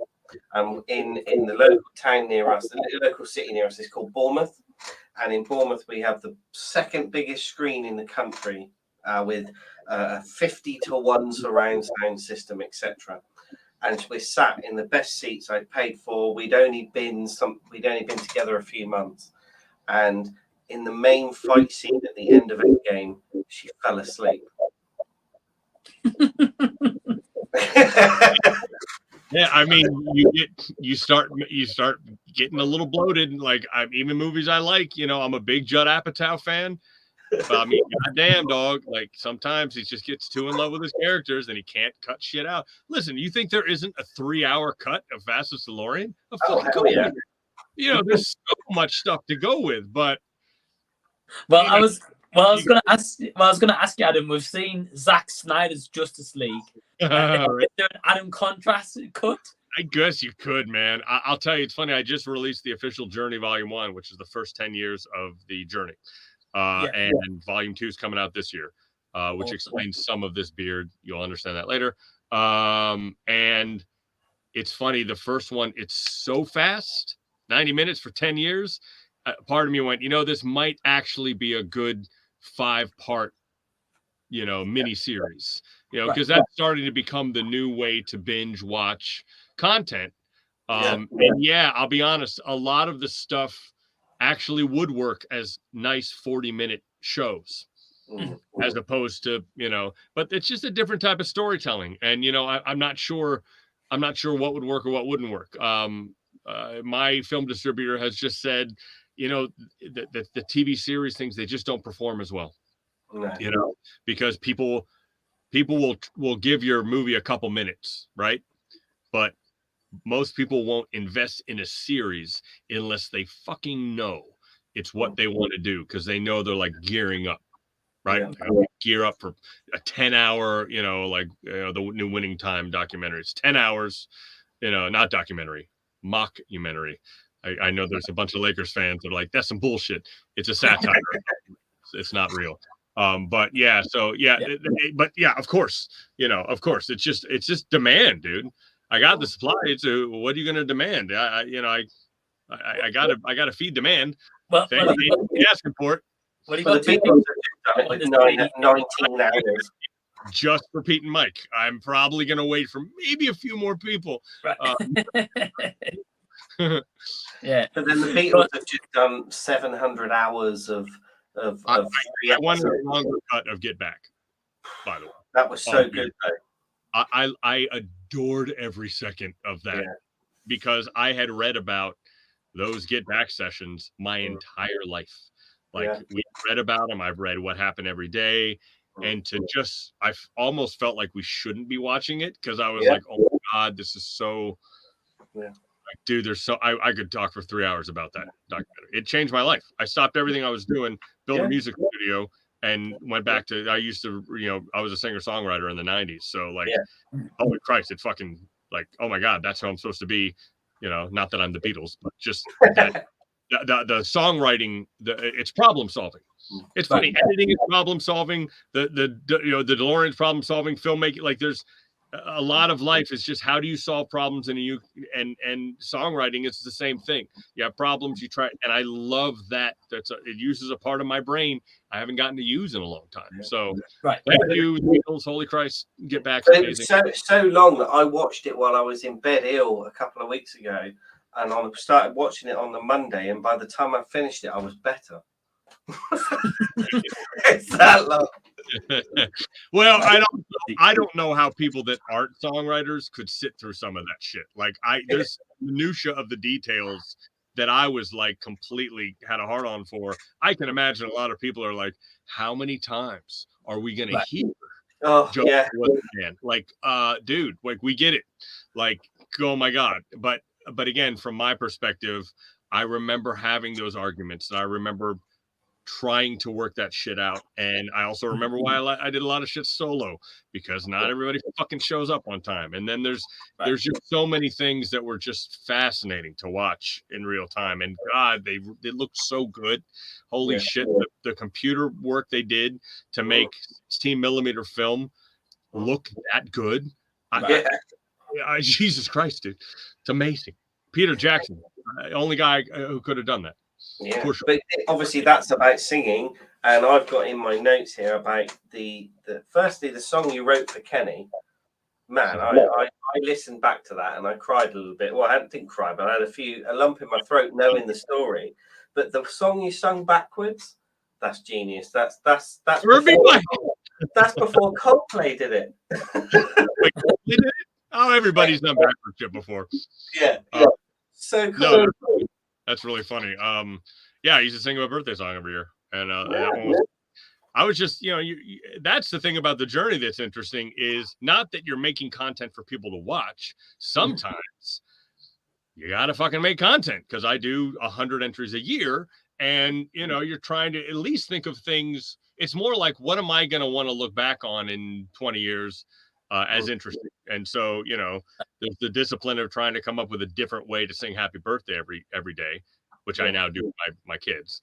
And I got to do it on sets, and that backwards way was what a fun little exercise for your brain, to not only play all the chords backwards, but then try to fucking sing a song backwards so it works. Yeah. That was fun. That was really fun. Yeah. How long did that take you? What's that, Pete? How long did that take you? Oh God, I don't know. That was in 2006. So that took me not that long. I mean, probably if you put your mind to it, you can accomplish anything, right? So right. It wasn't that hard, but it was fun. It was hard memorizing it. I could never do it now. I'd have to sit there and memorize it again. Right. Can imagine. What we'll do is we're going to be wrapping this up very shortly. Pete, have you got any kind of last questions? I've got I've got a lot of notes. We could be here for another hour. But I was going to say real quick. So I kind of explained what one was. What part 2 is literally dealing with the aftermath of not only the car blowing up, but releasing the first movie and all the things that happened, which is its own completely different story. And I have Don is back. I have Jay Aaron, the director of Back in Time, to talk, and then I had Joe Walzer, the guy who redid the A car. All good friends that I've known for several years now, and we're happy to come and just kind of, it was easier to bounce off. I felt bad for Joe because he didn't have a whole lot to fucking say, but I didn't know who else do I talk to about rebuilding a car. He was the only guy I could think of about that has had that really weird experience where you're doing really intense things to an icon. Even though mine was a replica and his was the one you're still drilling holes in the fucking time machine, and the little kid in you is going, don't touch that, Well, the thing is, Adam, I was going to say about like the part where Joe Walzer comes in and you guys are having a discussion. Like for me, like I found that kind of really satisfying because I was like, finally, someone Adam can sit down with and relate to a degree. Obviously, it's two different types. So he was drawing an A car, you were putting this crazy engine in, but you guys have an experience. Right. What he got that most people don't get is there's a pressure to it, and ours were different but similar. His pressure was you can't fuck up the goddamn actual car, right? My pressure was if I don't get this running, my kids won't eat. I mean, they probably would eat, but like that was my mortgage. So it's pressure. And even Joe was like, if I fucked it up, they just would have brought somebody else in, and I would have been fine. I had already gotten paid, that kind of thing. So it is a little different pressure, but he still understood there are moments where you're sitting there. And you could see it in his documentary Out of Time where he's sweating. Like it's not only is there a schedule, you're watching him drill fucking holes in. Yeah. Dude, it's scary shit, man. Well, imagine if, because I mentioned, he said that, if he messed up, he would be fired, to get someone else, he'd be paid. But at the same time, he would have been known as the guy who fucked up the car, right? Right. Especially as a fan, like he was so involved in, so that's a big fucking ask, man. So no, all the respect in the world to Joe. Like that was the only guy I could think of to bring in. I loved how precise he was with that A car, though. He did a hell of a job, dude. It's funny because people get pissed about certain things and, you should have used the original this, and they had to like redo some things. And I don't think people really understand the condition some of the shit was in. You know what I mean? Like they're like, oh, well, it should have been. I'm like, dude, shit was 30 years old and destroyed. I mean, they had it, but obviously they had to redo it. Like that's a question. Do you try to document it exact, or do you try to make it as exact as people remember it in the movie? And that's the question you have as somebody in his position when you're basically redoing the car. You kind of have to make it. And the other problem is, and I've mentioned this with my cars, that there was never one full car with all that shit on it. It was an amalgam of multiple cars from multiple angles. So you kind of have to pick and choose. Do we use this shot where this is this way? And then in another shot, it's turned completely upside down because they couldn't fit a camera in there. Like, so what is screen accurate becomes a very, it's a difficult thing. He did an amazing job considering the amount of shit he had to deal with, for sure. But you're always going to get two sides of an audience. You're going to get like people, like I can only speak for myself and Pete. When we watch it and we be like, right, well, as you mentioned in the movie, you're researching, like, right, I'm going to change this part of the Delorean, you're going to do this. You didn't know exactly what you're going to do, but you're going to try do it. Right. We used to sit back and be like, wow, at least this guy has the chops to do that. Or then you go to the other person and be like, nah, you used this part wrong, or you use this cylinder wrong, or this screw, whatever the case should be. So, yeah, man, like, I agree with you at the end of the day, that A car, big pressure for yourself. Big pressure. You had your own personal pressures, right, to get that done. Otherwise, as you mentioned, your mom, your family, yourself. It had to be safe, and that was a real moment where my wife said, "You are selling this, right? Like we're not doing this anymore. It could have killed you." I was like, "Please, just let me see." Like I was going to be honest. If I couldn't figure it out, we were moving on. But I was like, I have to know what caused this. Right. Because if it's real stupid and easy, there's no reason that I can't get this working again, wire it and make it so that doesn't happen. And it ended up being the stupid alternator cover was the final piece where you just put the cover on it that came with a goddamn part that shouldn't have taken. Like, Jesus fucking Christ, Kenny. Listen, sir, do not take the alternator cover off. That phone call was amazing. That is the saddest thing of that whole movie, that I didn't record that dude chastising me. If I wish I had the wherewithal to record that and then ask him later, is it okay if I use this? Because you're really funny. That guy was so pissed at me. He's like, well, don't do that. And I'm like, but if I did, don't. I'm like, but if I did. It's almost like me saying a movie and a documentary different, You're that guy, right? Yeah. By the way, where the fuck did you not know that documentaries are genres of movie like horror and comedy and drama? You should see our WhatsApp chat.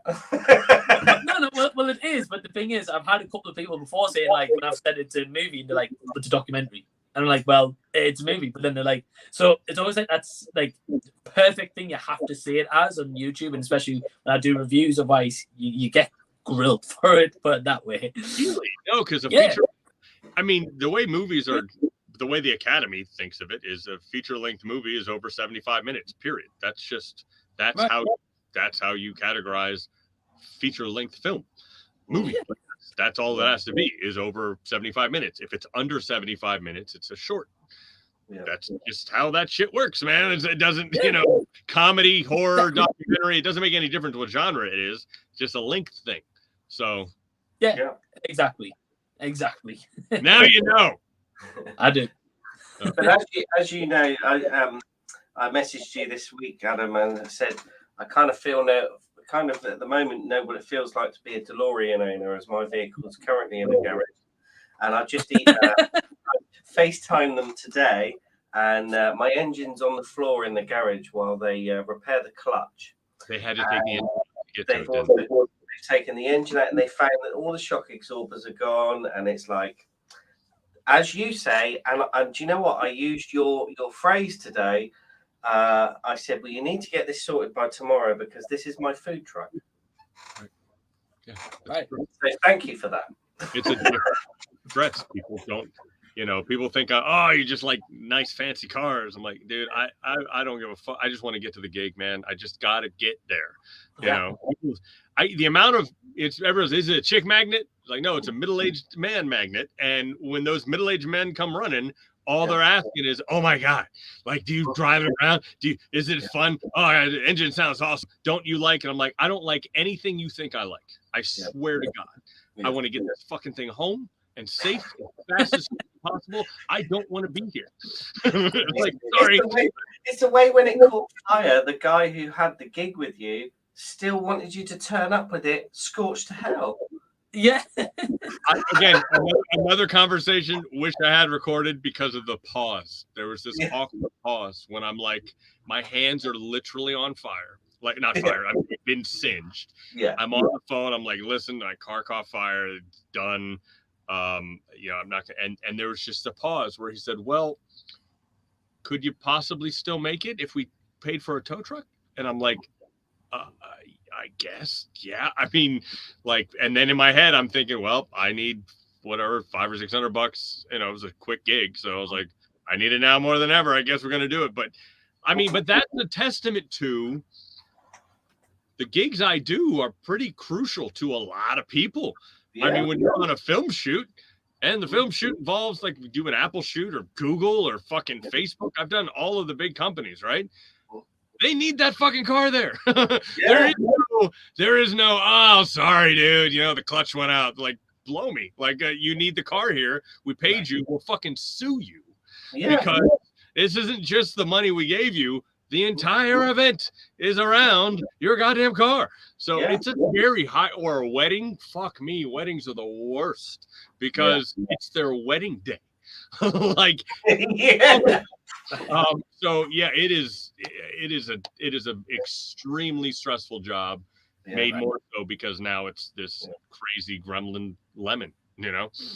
Right. Yeah, I mean, I sent you a photo earlier. I hired a DeLorean from a guy near us for an event I did for Parkinson's research, and it was and I watched when I watched the DeLorean, and you see the Australian guy, Mustang Mike, crying, and people crying in the car and things like that. I hired one for this DeLorean event, and when it came around the corner from my house, because the guy said to me, "Oh, it's nice weather. I'm going to drive it down and not bring it on a truck." Right. And he drove it because it was only about an hour from my house, and he pulled into the road where I am, and it come over the hill. It was like I started to well up, but I was okay. Then I got in the car, and he said, "I'll drive you to the event," and everybody's outside. I'm dressed as Marty, but as we're coming down, he pulled into a local car park, and I went, "What are you doing?" And he went, "Pete, I have seen 40-year-old men like yourself many times." He said, "I'm going to give you a minute, and then we're going to go." And I went, "Thanks very much." And it's funny, even with all the shit I've been through and as jaded as I am, it's funny. A quick story. I got to be in the dressing room with Christopher Lloyd and Leah Thompson, Don for the Hollywood Bowl, and it was 2015, and you know they were going to show the movie with the orchestra there. And so I was like, we're sitting there at the meat tray and we're talking, and I was like, oh my God, like, when is the last time you've sat through this whole movie? And that perfect old man said to me, you know, it was on TV a couple weeks ago. I watched all three. They're really good. I felt like such a fucking asshole. I'm like, I'm sick to fuck of it.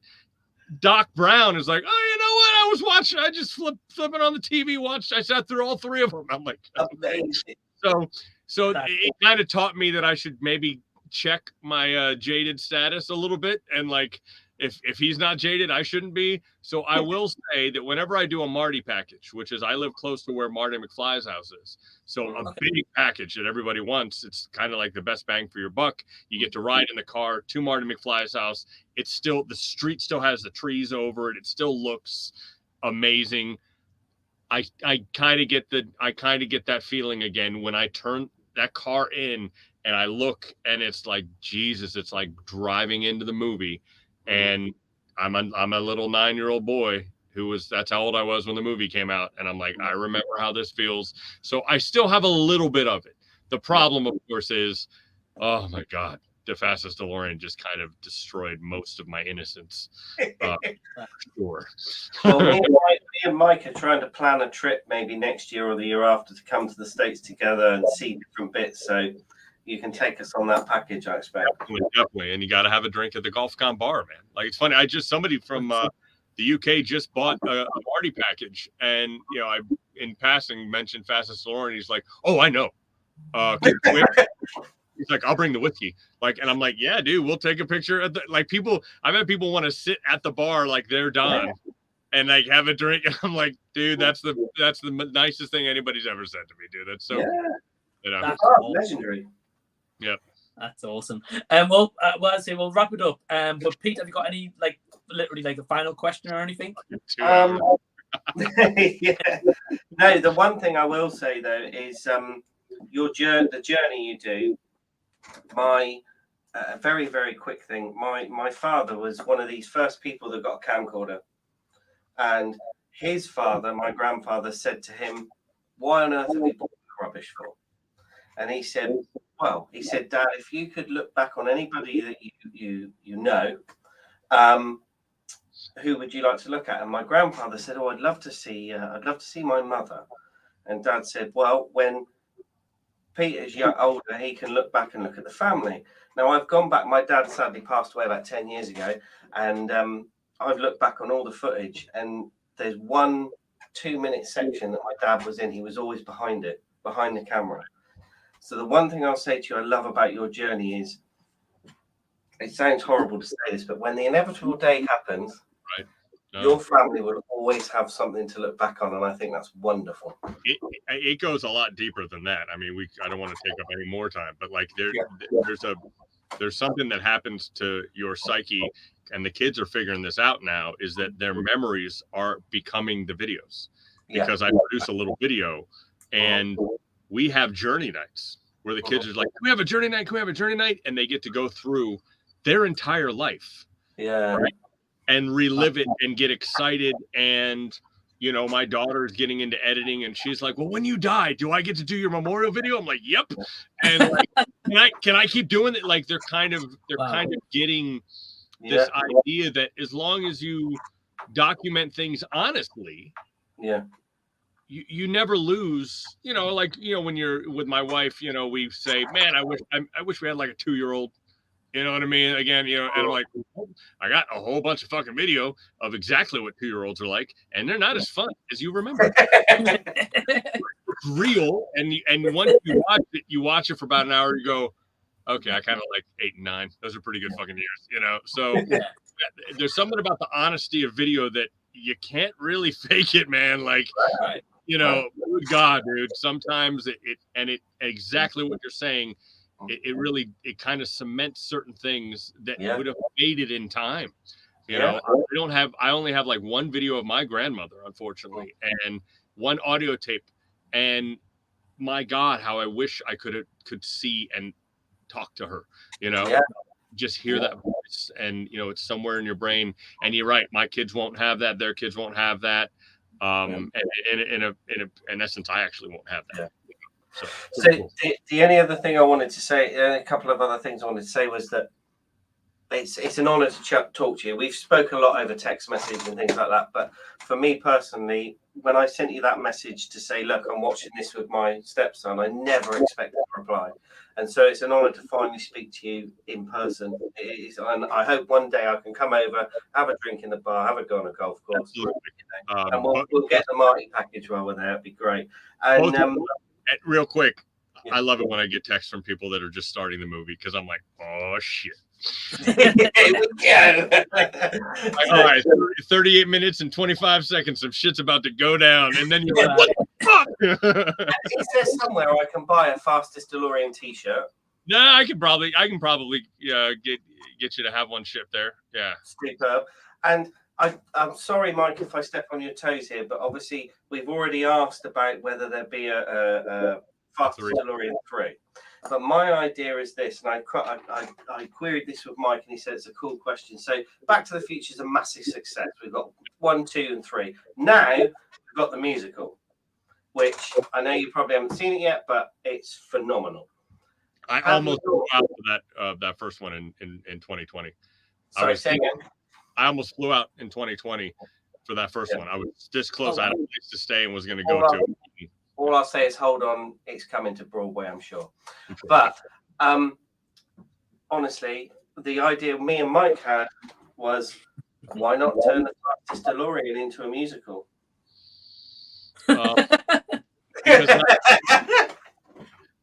Listen, dude. All right, this is on you guys. You guys could fucking executive produce it. Like, we need people to really. I mean, I'm happy with the success of Fastest DeLorean, but it is nowhere to the point of it being much more than that. But I know a guy who could write all the songs for sure. You know, it's funny. I think because we live in this Back to the Future bubble, we think, perfect example, Meeting of Michael does more than Fastest DeLorean 1 and 2 in a quarter. Like, there are levels to fame. And because we're in Back to the Future bubbles, we think, you know, all these people know who Mayor Goldie Wilson is. They don't. So I hear you. Oh, I'd do it in a heartbeat. I would love to do a musical. My God, you know. It was just the idea that you might not do 3. So hell, you're a musician, turn it into a musical. Let's find a way. I'll talk to the Scene Stealers guy and give them what they need to do. Let's find a way to have some event where there's a screening and me and Don can come out. We'll do that shit in a heartbeat, man. Hell yeah. And just have a. Again, I got to say there is some value to the fact that it is a crowd pleaser. You know, the first one anyway. Part 2, but I understand that I couldn't change it if I wanted to. But definitely part 1 is a great crowd pleaser. Yeah, beautiful. Yeah. But if you watch part 1, you can't not watch part 2. It's the same as somebody saying, I've just watched Back to the Future 2, but I'm not going to watch number 3. Also, Blu-rays of part 1 and 2 at the screening, because I'll be like, would you like to see how it ends? Right this way, sir. Yeah.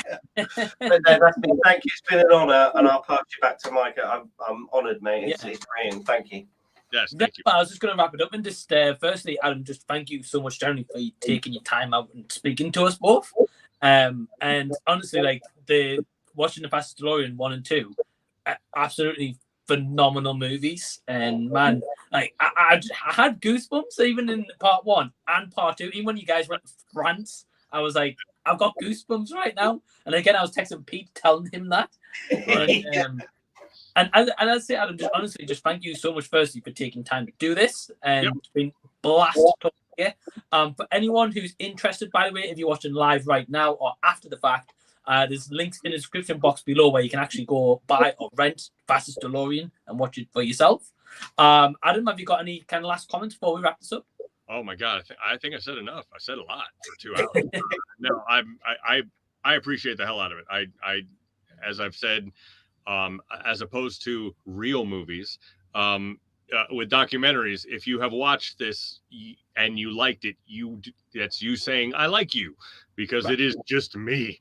It is my nervous system for display. So for the people that actually felt something, I do feel a bond, because I know you know what I went through, and if for the people that enjoyed it, we're friends. Like it's I clearly know that we speak the same language.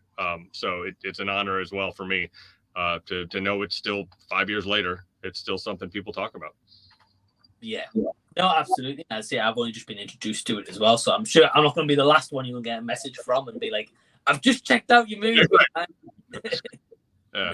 But yeah, so yeah, guys, again, so thank you so much for tuning in live. We've had quite a few people tune in live as we've been doing this after the fact. And yeah, again, thank you, Pete, also for co-hosting today. And again, Adam, thank you. And yeah, we'll see you all later. Adios. Bye.